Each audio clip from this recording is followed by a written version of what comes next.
Baik, Assalamualaikum warahmatullahi wabarakatuh. Apa kabar anakku sekalian? Siswa-siswi kelas 10 SMK Muhammadiyah 7 Gondang lagi. Alhamdulillah ya, salatu wassalamu ala rasulillah. Pada hari ini kita masih diberikan kesempatan, kesehatan, serta nikmat-nikmat yang lainnya sehingga pada hari ini juga kita masih bisa menuntut ilmu ya, melanjutkan daripada materi-materi yang memang itu menjadi cara kita untuk mengisi kepala kita ini, ya kan? Karena kepala itu kalau tidak diisi, ya hanya sebuah mekanisme biologis saja gitu kan. Tapi kemudian dia ada gunanya ketika kita isi. Nah, belajar ini kan upaya kita untuk mengisi kepala kita dengan ilmu pengetahuan, wawasan, dan juga informasi-informasi yang berguna.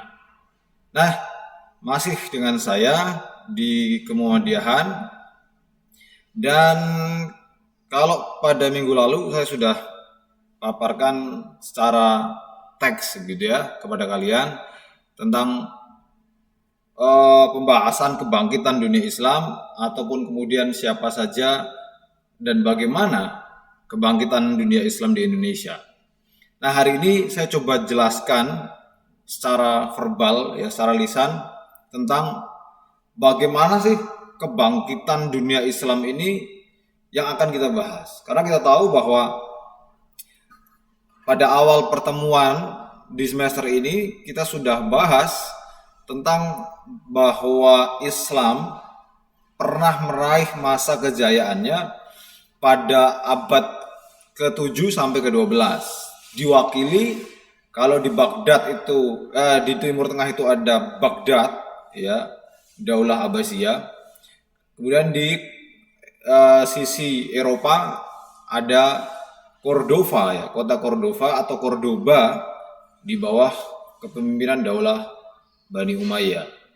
Yang kedua-duanya ini merupakan simbol daripada masa kejayaan Islam pada saat itu. Namun pada abad ke-12 pula, khususnya Baghdad ini mengalami keruntuhan.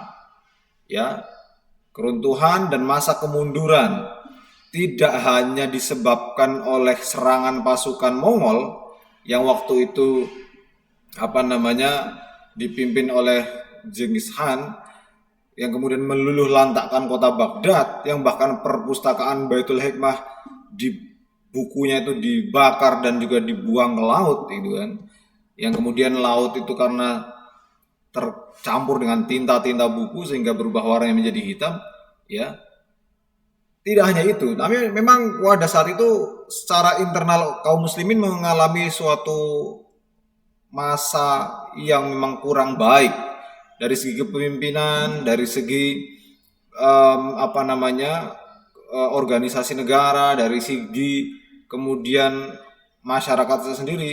Ya, banyak aspek yang kemudian menjadikan umat Islam pada masa itu mengalami kemunduran pasca masa kejayaannya. Ya. Dan ini adalah hal yang biasa sebenarnya, karena memang Allah Subhanahu wa taala sendiri pernah berfirman, "Wa tilkal ayyamu nudawiluha bainan nas." Dan hari-hari kemenangan itu Allah pergantikan di antara manusia. Jadi tidak usah heran ya, kadang-kadang kita melihat suatu negara, suatu perusahaan, ataupun apapun itu, someday dia sangat maju, sangat melesat. Tapi pada satu titik dia akan melemah, mundur atau bahkan hancur sama sekali. Someday dia akan naik lagi dan begitu seterusnya ya. Hari ini kecil, besok besar, atau sekarang besar, besok kecil, itu hal yang biasa. Wa tilkal ayyamu nudawiluha bainan nas. Dan hari-hari itu kita bergantikan di antara manusia. Ya, itu prolog awalnya ya. Nah, sampailah pada pasca abad ke-12 ya, dalam perjalanannya ya. Kemudian abad ke-13, 14, 15 dan seterusnya, mulailah umat Islam ini merasa gelisah. Gelisah kenapa? Gelisah karena ingin meraih kembali kejayaan tersebut. ingin bangkit dari keterpurukan. Nah, maka ini yang akan kita coba bahas ya. Jadi pada proses kebangkitan ini, maka yang paling berperan itu bukan tentaranya ya. Kalau kita baca dalam sejarah, kebangkitan Islam itu dimulai dari ulamanya, dimulai dari cendekiawannya, dimulai dari orang-orang yang faham betul akan agamanya. Karena kita bicara konteks kebangkitan Islam, ya kan? Bukan kebangkitan industri atau bukan kebangkitan kalau industri seperti revolusi industri dari mulai 1.0, 2.0, 3.0 sampai sekarang 4.0 gitu kan. Nah, ini kalau itu kan digawangi oleh para saintis misalkan atau para orang-orang yang kemudian memang concern di bidang itu. Tapi kemudian ketika kita bicara kemajuan Islam, kebangkitan Islam, maka sudah barang pasti bisa dicek secara historis maupun secara fakta aktualnya selalu digawangi oleh orang-orang yang concern juga dalam bidang agama, yang dalam hal ini ya para ulama itu. Nah, anak sekalian yang dirahmati Allah, kebangkitan dunia Islam pada mulanya itu diawali dengan upaya untuk memurnikan Islam. Ya. Kenapa kok larinya ke pemurnian Islam? Karena begini, di dalam Islam kita mengenal konsep wa may yattaqillaha yaj'al lahu makhraja wa yarzuqhu min haitsu la yahtasib. Barang siapa bertakwa kepada Allah, Allah akan berikan baginya jalan keluar. Wa yarzuqhu min haitsu la yahtasib, dan Allah akan berikan ia rezeki dari jalan yang tidak disangka-sangka. Ini kan konsep, ya kan? Allah bilang kalau kamu mau diberikan jalan keluar dari permasalahan apapun itu, kembalinya kan ke takwa. Nah, konsep takwa ini kan urusannya kepada pondasi agama atau usul syara'. Di mana usul syara' ini atau pondasi agama ini kemudian memberikan garansi, memberikan jaminan ketika orang mampu kemudian berpegang pada syara' ini dengan baik, kembali pada jalan Tuhan, kembali kepada aturan Allah, ya, maka ya ja'allahu makhraja, Allah akan berikan baginya jalan keluar dari apa ya masalah banyak ya. Kalau konteks pembicaraan kita hari ini adalah masalah kebangkitan Islam, itu kan masalah. Islam terpuruk, Islam mundur, itu masalah. Caranya bangkit gimana? Butuh jalan keluar kan? Ya apa caranya? Atau bagaimana caranya kita mendapatkan jalan keluar? Salah satunya cara untuk berusaha bangkit itu adalah dengan kita kembali kepada Allah. Kembali kepada Allah dalam bentuk ya yang sederhananya yang kita pahami adalah bagaimana umat Islam ini meraih ketakwaannya masing-masing sehingga kemudian Allah memberikan solusi atas permasalahan ini.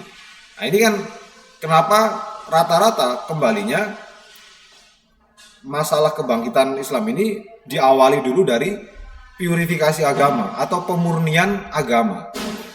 Karena kalau agama itu sudah tidak murni, sudah banyak terkontaminasi atau bercampur dengan hal-hal yang justru itu bertentangan dengan agama itu sendiri, ya nggak mungkin kemudian Allah akan memberikan pertolongannya, ya kan? Saya ambil contoh begini, gampangannya. Waktu itu baik di Timur Tengah ataupun di belahan Islam yang lainnya, umat Islam ini sudah banyak akidahnya terkontaminasi atau terkotori oleh misalkan budaya-budaya yang sifatnya syirik ya, kemusyrikan ya, banyak orang yang lebih percaya sama dukun, banyak orang yang lebih percaya sama peramal, banyak orang yang kemudian di dalam mencari harta atau kekayaan dengan cara yang tidak benar, banyak yang kemudian bermain sihir, banyak yang kemudian melakukan peribadatan-peribadatan di luar daripada yang itu diperintahkan, atau bahkan kadang larang ibadah, ya kan, dan lain seterusnya. Itu tidak hanya pada daerah tertentu, karena pada abad sekitar 17-an ini banyak menjangkiti hampir banyak negara-negara ataupun wilayah-wilayah yang notabene di situ adalah pusat umat Islam. Sehingga para ulama pada saat itu berpikir kejayaan akan kita raih kembali, tapi syaratnya kita harus bangun dulu pondasinya. Pondasinya ada di mana? Ada di akidah. Kalau akidahnya itu baik, akidahnya benar, akidahnya bersih, akidahnya murni, ini jaminan untuk nantinya kita melangkah lagi kepada step kebangkitan selanjutnya itu lebih mudah. Ibarat kata kalau di Indonesia dulu ya, sebelum kita merdeka, kita harus solid dulu, harus sepakat dulu, ya kan? Makanya ada Sumpah Pemuda, kita sepakat, bahasa kita satu, ya kan? Kita meskipun berbeda-beda, tetap bisa saling bersatu dan lain sebagainya, sehingga untuk melangkah menuju negara yang merdeka ada dasarnya. Nah, dalam hal agama pun demikian. Akidahnya harus beres dulu. Itu kenapa para ulama saat itu kemudian gencar untuk melakukan sebuah upaya purifikasi atau pemurnian daripada agama Islam ini. Nah, baik, selanjutnya. Di selang abad ke-12 sampai ke-13, ya, kita kenal ada seorang yang namanya Ibnu Taimiyah. Ibnu Taimiyah ini banyak dikutip ya fatwanya, pendapatnya, kemudian gagasan-gagasannya itu banyak dari kalangan penganut mazhab Imam Ahmad Ibnu Hambal. Bahkan termasuk di Muhammadiyah sendiri pun, meskipun Muhammadiyah bermazhab, tapi banyak juga mengutip pendapat-pendapat ataupun gagasan-gagasan yang disampaikan oleh Ibnu Taimiyah. Juga pada rentang kurun waktu itu ada Ibnu Qayyim al-Jauziyah. Ya, ini adalah dua ulama kaliber yang memang sampai detik ini ya sering dikutip dan diambil gagasan dan pemikirannya, ya, baik itu dalam aspek akidah atau dalam aspek muamalah dan lain sebagainya. Nah, mereka mengatakan apa? Hanya dengan kembali kepada Al-Quran dan Sunnah Nabi dalam segala aspek kehidupan, umat Islam akan memperoleh kejayaannya dan tidak akan tersesat selamanya. Jadi ini senada dengan yang saya sampaikan di awal tadi ya. Artinya apa? Kalau umat Islam ini punya dua pegangan yang itu adalah dasar kita dalam berpegangan, yaitu Al-Quran dan As-Sunnah, maka kejayaan kita itu akan kita raih kembali setelah kita kembali kepada Al-Quran dan Sunnah tadi. Kenapa kemudian masa Khulafaur Rasyidin itu ekspansi umat Islam sangat luar biasa? Karena kembali lagi, mereka masih sangat berpegang teguh pada Al-Quran dan Sunnah. Kenapa kemudian pada masa Abbasiyah, masa Umayyah, ya, bahkan Turki Utsmani yang waktu itu juga bercokol di Eropa cukup lama. Ya, kenapa Muhammad Al-Fatih itu bisa sampai ke Konstantinopel kemudian melakukan ekspansi ke sana dan berhasil? Karena mereka masih sangat berpegang teguh pada Al-Quran dan Sunnah. Sehingga ini sampai dijadikan sebuah kaidah, ya, minimalnya oleh Ibnu Taimiyah dan Ibnu Qayyim al-Jauziyah, di mana mereka mengatakan seperti yang bisa kalian lihat di sini, bahwa hanya dengan kembali kepada Al-Quran dan Sunnah dalam segala aspek kehidupan, umat Islam akan memperoleh kejayaannya dan tidak akan tersesat selamanya. Nah, ini poin pertama. Kemudian Ibnu Taimiyah maupun Ibnu Qayyim menyerukan agar meninggalkan taklid, bid'ah serta khurafat. Taklid ini terlalu fanatik terhadap suatu golongan atau mazhab, ya. Yang Syafi'i fanatik Syafi'i, yang Hambali fanatik Hambali, yang Maliki fanatik Maliki dan lain sebagainya, sehingga umat Islam saling gontok-gontokan, saling bersih tegang hanya gara-gara perbedaan mazhab yang sebenarnya itu hal yang nggak perlu, gitu kan. Nah, itu yang perlu dihindari pertama. Kemudian bid'ah, ya, bid'ah ini kan suatu hal yang perkara yang baru, ya, dalam hal agama. Kenapa kemudian bid'ah ini selalu diwanti-wanti untuk dilarang, tidak boleh dilakukan, dia haram untuk dilakukan. Kenapa? Karena bid'ah ini ketika dilakukan, maka dia akan merusak sendi-sendi agama. Ketika bid'ah ini dilonggarkan, maka agama ini akan banyak sekali ajaran-ajaran baru, ya, budaya-budaya peribadatan baru yang itu tidak ada dasarnya dalam Al-Quran ataupun hadis ataupun bahkan ijma ulama. Sehingga bagi golongan Islam puritan atau orang golongan Islam yang ingin memurnikan kembali ajaran ini memang sangat anti, ya, dan sangat mewanti-wanti terhadap kategori bid'ah ini. Kenapa? Karena dia akan memberikan kerusakan di dalam tata syariat yang sudah ada ini. Padahal Islam kan sudah sempurna. Al-yauma akmaltu lakum dinakum wa atmamtu alaikum nikmati wa raditu lakumul Islam madina. Sempurna. Ya. Dan Rasul pun juga sudah berpesan demikian. Sehingga kemudian ketika orang ingin memodifikasi ajaran agamanya dengan tuntunan-tuntunan yang dia berkreasi sendiri, berkreativitas sendiri, ya tentu ini tidak bisa dibenarkan. Khususnya dalam hal syariat, ya, yang sifatnya ta'abudiyah, ya. Kalau bid'ah dalam hal muamalah duniawiyah justru itu bagus, ya kan. Inovasi, kreativitas itu kan justru kita pengen, kan. Dulu nggak ada mic, sekarang ada mic, itu butuh. Dulu nggak ada internet, sekarang ada internet, itu justru bagus, ya kan. Cuma yang nggak boleh itu kan konteksnya ketika konteks ibadah, konteks syarak, hukum-hukum syariat. Ya. Kemudian khurafat, ya, khurafat ini kan juga kadang-kadang keyakinan yang muncul di luar agama, tapi kadang-kadang mengalahkan sendi-sendi kepercayaan yang ada dalam agama itu sendiri. Misalnya kamu percaya sama weton, ya. Kamu percaya sama weton, saking percayanya sampai kamu nggak jadi nikah gara-gara wetonnya nggak cocok. Iya kan? Padahal dalam Islam nggak ada begitu, ya.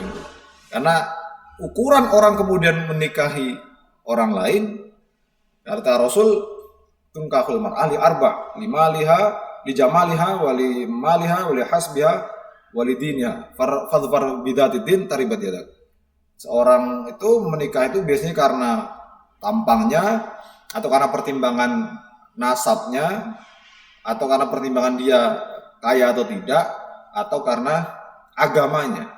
Kemudian Rasul bilang, maka pilihlah yang karena agamanya, karena itu akan lebih selamat bagi.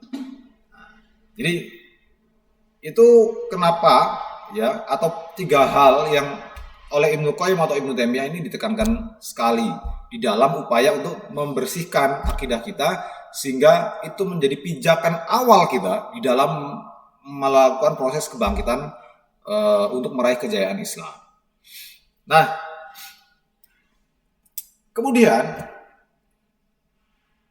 pada abad ke-17, nah kita lewat dari masa Ibnu Qayyim ataupun Ibnu Taimiyah, kita coba masuk ke fase abad ke-17, di mana waktu itu mulai masuk di semenanjung Arab, ya, yang waktu itu digawangi oleh Muhammad bin Abdul Wahhab. Ya. Nah, ini yang menarik. Muhammad bin Abdul Wahhab, siapa dia? Dia adalah seorang ulama yang berjasa dalam hal melakukan pemurnian akidah, melakukan purifikasi di dalam hal akidah, tapi kemudian hari dia sering dikatakan ataupun diolok-olok, terutama oleh orang-orang yang tidak sependapat dengan dia, dengan sebutan Wahabi. Diambil kata Muhammad bin Abdul Wahhab, diambil Wahhabnya, kemudian orang-orang yang mengikuti pemikiran beliau itu disebut sebagai Wahabi. Ya. Oke. Nah, orang sering mengatakan gerakan yang dipelopori oleh Muhammad bin Abdul Wahhab ini sebagai gerakan Wahabiyah atau Muwahhidun. Apa itu Muwahhidun? Muwahhidun adalah orang-orang yang kembali kepada tauhid yang murni, tauhid yang lurus, ya. Kalau kita baca buku karya Syekh Muhammad bin Abdul Wahhab ini, ada namanya buku Kitabut Tauhid atau Kitab Tauhid. Ya, mungkin kalian sudah pernah baca. Di Kitab Tauhid ini biasanya dipecah menjadi 3 jilid. Dari jilid pertama sampai ketiga berisi semua pembahasan totalitas tentang akidah. Bagaimana akidah yang benar, bagaimana akidah yang murni, yang pure. Dan setiap pembahasan itu tidak luput dari dasar baik di Al-Quran ataupun di hadis. Dan hadis yang digunakan pun bukan hadis yang grade-nya tuh grade lemah, tapi kemudian adalah grade hadis yang sahih. Sehingga memang secara aspek pendalilan, secara aspek dasar hukum memang sangat kuat. Nah, Wahabi ini ya, atau apa yang kemudian dipelopori oleh Muhammad bin Abdul Wahab ini berkembang seiring dengan berjalannya waktu, dengan yang paling kuat negara-negara yang secara corak memang kebanyakan adalah menganut akidahnya Muhammad bin Abdul Wahab itu adalah negara-negara Teluk ya, Saudi, Uni Emirat, Kuwait, Qatar ya. Namun kemudian di Indonesia pun itu juga banyak ya organisasi kemasyarakatan Islam ataupun yang semisal dengan itu yang kemudian sependapat dan mengamini apa yang didakwahkan oleh Muhammad bin Abdul Wahab ya. Contohnya termasuk organisasi kita sekarang ini ya, Muhammadiyah ya, secara akidah juga mengamini apa yang didakwahkan oleh Muhammad bin Abdul Wahab. Al-Irsyad, Persis atau Persatuan Islam ya, dan banyak lainnya yang juga mengamini oleh apa yang disampaikan oleh Muhammad bin Abdul Wahab dalam hal dakwah memurnikan tauhid ya. Ini jadi itu fase awalnya begitu. Nah, kemudian pada sekitar abad itu juga muncul ulama-ulama lain yang seirama dengan itu ya. Namun kalau Muhammad bin Abdul Wahab ini dia murni fokus pada masalah pemurnian akidah. Tapi banyak ulama-ulama lain, tokoh-tokoh lain yang kemudian muncul ya, tapi melalui gerakan yang lainnya. Ada yang melalui gerakan politik, ada melalui gerakan cendekia Muslim misalkan, ataupun yang lainnya. Misalkan di Mesir ya, kita kenal ada sosok Jamaluddin Al-Afghani dan Muhammad Abduh dan juga Muhammad Rashid Ridho, di mana 3 orang ini punya karakteristik yang berbeda satu sama lain di dalam upaya mereka atau gagasan mereka dalam meraih kebangkitan Islam. Ya, sebut saja misalkan di mana mereka ingin mengembalikan aspek pemahaman Islam ini kepada apa yang dicontohkan oleh Nabi Shallallahu Alaihi Wasallam. Sama berarti ya, aspeknya pemurnian Islam, mengembalikan Islam kepada apa yang diajarkan Nabi dan sesuai yang diajarkan Nabi. Nah, namun nanti mereka berbeda di dalam beberapa aspek pergerakannya ya. Jamaluddin Al-Afghani maupun Muhammad Abduh dan Muhammad Rashid Ridho punya cara sendiri-sendiri, termasuk tadi Muhammad bin Abdul Wahab. Dan baik Muhammad bin Abdul Wahab, Jamaluddin Al-Afghani, Muhammad Abduh ataupun Muhammad Rashid Ridho adalah tokoh-tokoh yang banyak diikuti oleh founding fathers Muhammadiyah itu sendiri, yaitu Kiai Haji Ahmad Dahlan. Pemikiran yang disampaikan oleh Jamaluddin Al-Afghani, pemikiran Muhammad Abduh, pemikiran Muhammad Rashid Ridho banyak kemudian diamini oleh Kiai Haji Ahmad Dahlan. Makanya coraknya hampir sama ya. Jadi jangan heran ketika kemudian kok secara pergerakan, secara karakteristik keislaman hampir mirip, karena memang beliau-beliau inilah yang banyak diserap ilmunya oleh Kiai Haji Ahmad Dahlan. Baik, selanjutnya. Nah, lalu apa bedanya masing-masing 3 orang tadi? Jamaluddin Al-Afghani misalkan, ya, pada abad ke-18 dia memilih untuk sebentar. Dia memilih melalui perjuangan politik dan kekuasaan. Ya, karena menurut Jamaluddin Al-Afghani, politik ini adalah cara efektif untuk menegakkan syariat. Kemudian dia mendirikan sebuah perkumpulan atau organisasi yang namanya Al-Urwah, ya, atau ikatan yang kuat, Al-Urwatul Wuthqa. Kemudian juga menerbitkan majalah Al-Urwatul Wuthqa. Kenapa zaman dulu itu identik dengan kalau bikin organisasi selalu dia punya majalah? Ya karena majalah ini adalah media dakwah teks yang pada masa itu dianggap sangat efektif, ya kan? Karena belum ada televisi, belum ada internet, ya kan? Apalagi sosmed kayak sekarang.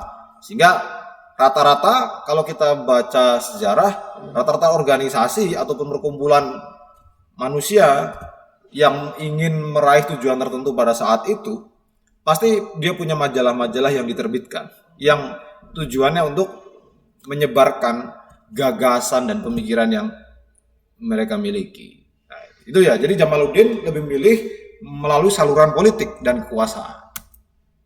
Kalau Muhammad Abduh, nah Muhammad Abduh ini dia lebih memilih untuk berjuang melalui pendidikan dan meningkatkan kemampuan serta kualitas pemikiran umat Islam. Sehingga apa?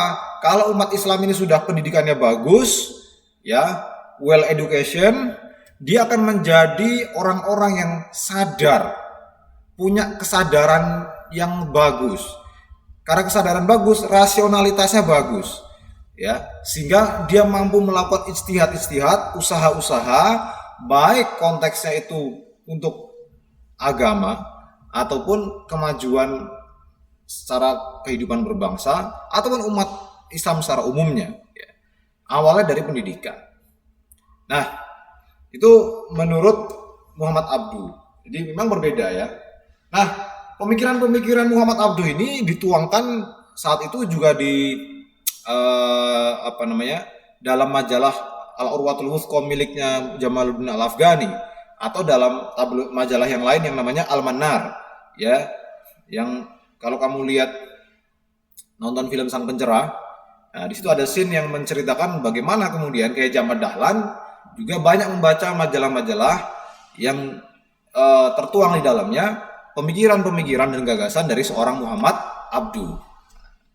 Karena Muhammad Abduh ini kalau kita lihat fase hidupnya tahun 49 sampai 905, ini kan masih pada fase di mana Ahmad Dahlan juga waktu itu di akhir abad ke-18 Ahmad Dahlan belajar di Mekah, ya kan? Sehingga untuk kemudian seorang Kiai Haji Ahmad Dahlan terpengaruh dengan pemikirannya Muhammad Abduh itu sangat besar. Makanya tidak heran kalau kemudian Kiai Dahlan juga sangat concern dalam bidang pendidikan. Itu Muhammad Abduh. Nah, kalau Muhammad Rashid Ridho dia hampir sama ya. Tapi dia mencoba memadukan antara pemikiran Kiai Jamaluddin Al-Afghani dengan pemikiran Muhammad Abduh. Ya. Antara pemikiran yang memilih saluran politik dengan pemikiran yang memilih saluran pendidikan, dia coba kolaborasikan itu. Ya. Coba digabungkan, ya.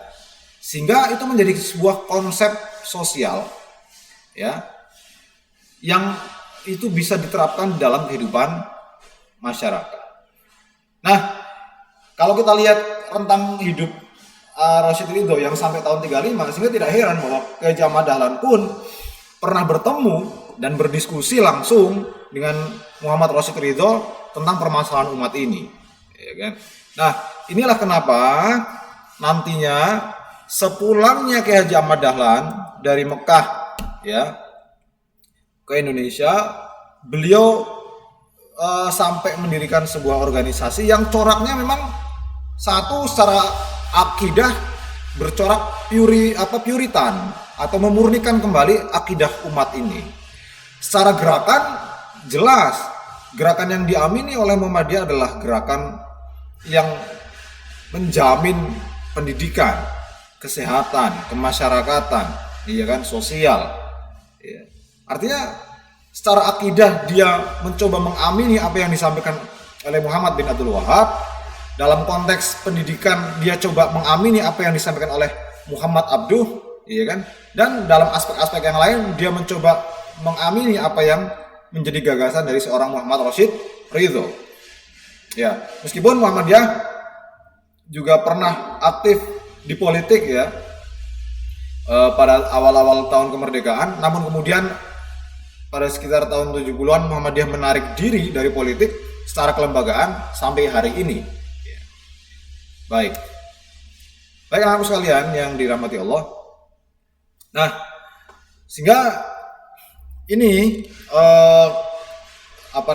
fase di awal muncul pemikiran untuk yang mengarah kepada kebangkitan Islam ya, terutama di luar Indonesia. Lalu kita coba masuk ke setelah pemikiran itu hadir di bumi Nusantara ini yang setidaknya diwakili oleh Kiai Haji Ahmad Dahlan. Nah, ada yang menarik di mana seorang antropolog dari Amerika Serikat begitu ya, yang kemudian meneliti mengenai Muhammadiyah di tahun 70-an. Dia bilang begini, dalam setengah abad sejak berkembangnya pembaharuan di Asia Tenggara, pergerakan itu tumbuh dengan cara yang berbeda-beda dan bermacam-macam. Hanya saja di Indonesia ini gerakan pembaharuan muslimin itu menjadi kekuatan yang besar dan teratur. Jadi memang kalau kita lihat di ASEAN, Asia Tenggara, kalau kita punya Malaysia yang juga mayoritas muslim, ataupun Brunei, ataupun di Thailand yang juga lumayan banyak juga. Tapi kita lihat bahwa perkembangan organisasi Islam yang sangat masif dan sangat berhasil, ya memang di Indonesia ya. Setidaknya itu yang terlihat dari Muhammadiyah ataupun NU gitu ya. Dua organisasi besar yang sangat memberi sumbangsih dan kontribusi besar juga bagi negara ataupun Islam. Ya ini tidak terlepas dari pergaulan seorang Ahmad Dahlan yang luar biasa ya. Makanya kita coba ambil pelajaran yang berharga dari sini ya. Bagaimana kemudian seorang Ahmad Dahlan di usia awal-awal usia 20 dia sudah pergi ke Mekah untuk berhaji dan belajar agama selama 5 tahun di sana. Kemudian sepulang dari sana kembali ke Indonesia dan pun sempat kembali lagi ke Mekah untuk memperdalam lagi agamanya. Kemudian di usia yang masih belia dia sudah begitu concern untuk bagaimana caranya ya mengentaskan masalah akidah, di mana masalah akidah di Indonesia saat itu bukan hal yang main-main ya. Karena kemusyrikan sangat merajalela. Yang notabene Ahmad Dahlan tinggal di lingkungan Keraton Jogja. Ya kalian tahu sendiri, sampai detik ini pun namanya keraton itu tidak akan lepas dari budaya Jawa yang sangat kejawen gitu kan. Yang banyak sekali hal-hal yang justru itu bertentangan dengan syariat Islam. Tapi ia mampu untuk kemudian mendobrak itu dan bahkan sampai Muhammadiyah ini diterima di Indonesia bahkan sebagai organisasi terbesar nomor 2 secara jumlah pengikutnya di Indonesia itu. Artinya apa? Bahwa dakwah pemurnian Islam, dakwah Islam yang berkemajuan yang muaranya ataupun goalnya adalah untuk kebangkitan Islam itu sendiri, itu bisa diterima, iya kan? Nah, tentu ini adalah pembelajaran bagi kita agar bagaimana kita di usia kita sekarang ini kita meniru semangat seorang Kiai Haji Ahmad Dahlan, meniru kiprah beliau, meniru jejak beliau, sehingga orang-orang muda seperti kita ini mampu memberikan kontribusi yang positif ya dengan cara masing-masing, dengan gaya masing-masing. Ya, bukan malah muda tapi kemudian hanya berleha-leha, hanya berfoya-foya, hanya menghabiskan duit orang tua tanpa dia mampu membuat suatu karya. Ya, itu kan eman-eman, ya kan? Minimalnya kalau belum mampu berkarya ya jangan jadi benalu bagi orang tua dan keluarga. Ya itu ya. Oke, selanjutnya saya ringkaskan saja lah begini. Yang intinya di dalam perkembangannya ketika Ahmad Dahlan kemudian mendirikan Muhammadiyah, ya maka Muhammadiyah dengan segala instrumen yang ada di dalamnya dari ortomnya ya, Muhammadiyah, Aisyah, Nasihatul Aisyah, Ikatan Belajar Muhammadiyah, Ikatan Mahasiswa Muhammadiyah, ya, Hizbul Waton, ya, kemudian Tapak Suci dan lain sebagainya. Ini menjadi instrumen yang di masing-masing ranahnya, ya, sama-sama punya tanggung jawab untuk mengemban dakwah Muhammadiyah, yaitu dakwah amar ma'ruf nahi mungkar dan dakwah kepada tauhid yang benar. Ya. Ini dakwah tauhid ini memang tidak mudah karena memang tauhid kalau tadi disampaikan oleh Ibnu Qayyim dan Ibnu Taimiyah sebagai landasan utamanya dulu ya, sebelum kita berpijak menuju suatu tatanan kemajuan, maka memang dakwah tauhid tidak mudah. Ya. Karena Nabi sendiri untuk menanamkan tauhid, beliau perlu waktu 10 tahun atau 13 tahun ya, waktu di Mekah itu. Karena ketika beliau di Mekah, fokus utamanya beliau adalah dakwah tauhid. Dakwah menanamkan akidah yang benar, akidah yang memang sesuai dengan apa-apa yang sudah disampaikan oleh Nabi dan apa-apa yang ada di dalam Al-Quran. Nah, jadi itu. Untuk selanjutnya kita akan bahas seputar bagaimana ya Muhammadiyah itu seperti apa perjalanannya. Nah, itu pada pertemuan yang akan datang. Ya. Untuk hari ini saya pikir itu dulu ya. Ini sebagai penguat dari apa yang sudah saya sampaikan pada minggu yang lalu. Nah, semoga ini bisa dipahami dengan baik oleh kalian. Baik, kalau ada pertanyaan nanti bisa ditanyakan di kolom komentar ya, via Google Classroom yang ada. Bisa kalian tanyakan di sana ya, atau di kolom komen yang lain juga bisa ya.